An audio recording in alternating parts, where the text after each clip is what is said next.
I ask that we pause for a moment of silence in memory of the 3 members of our school community and school family that we've lost in this tragedy.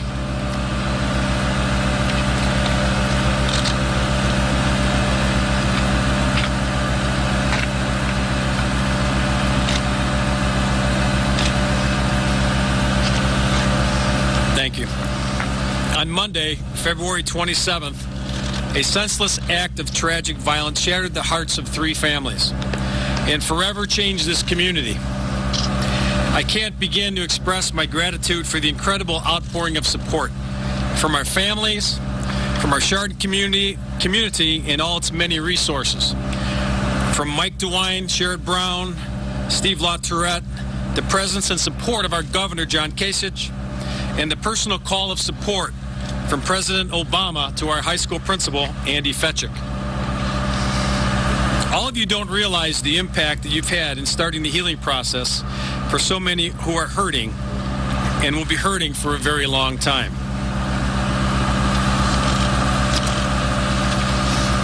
All of this outpouring of support has empowered all of us in the schools to begin the long process of reconnecting our school community to our most precious resource, our children.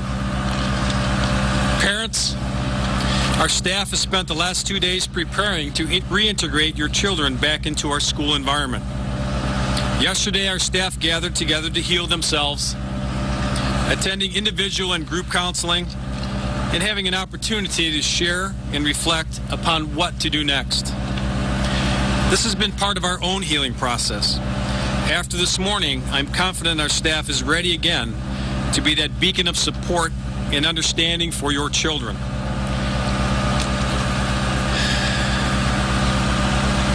What this outpouring of support means was so evident this morning when parents and students returned to our high school.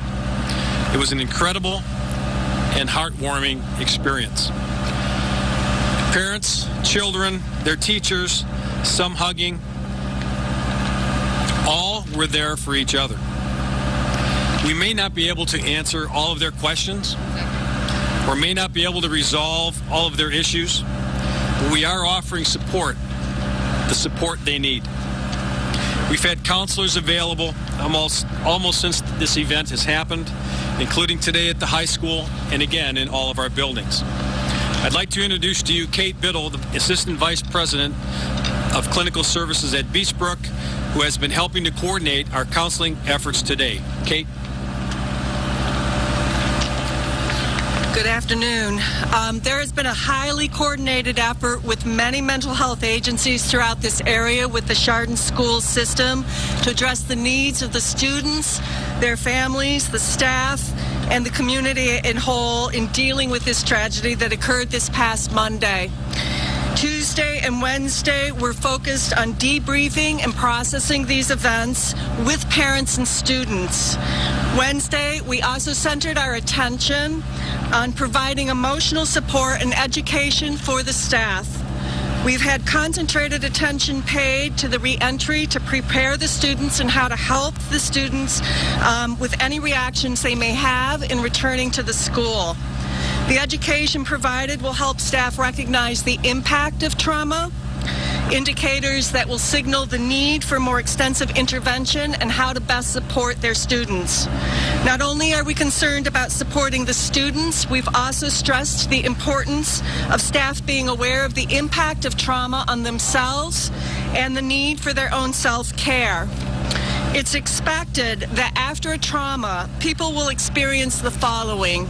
There will be a numbness, an inability to feel almost anything at all. Many people will experience over and over again what has occurred through flashbacks or bad dreams. Many will have a very heightened state of fear and be hypervigilant about watching out for themselves. And it's usual that people will have a hyperarousal, that their sleep will be highly disrupted, eating problems, a lot of physical complaints that they wouldn't normally have. What we advise to promote the healing is, first and foremost, to keep perspective about what a rarity this kind of event really is. We also really would hope that people maintain as normal of routines as possible and be very mindful about taking care of their own health, even if they don't feel like it. Make sure that they do the basics in terms of getting rest when they can, eating well, getting some exercise. These might seem simple, but this is what we've got to do, is really take care of the most essential aspects of our well-being. We need to reduce stress as much as possible, making lists, being really patient with yourselves, and limiting distractions, especially limiting the exposure to TV or news or Facebook, the things that might sort of keep this going in your mind. We need to talk to people, reach out, and spend time with each other. It's through community that people really heal. Do things that feel good and are good for you. Taking walks out in nature, even if it's cold. Listening to music, journaling, creating art.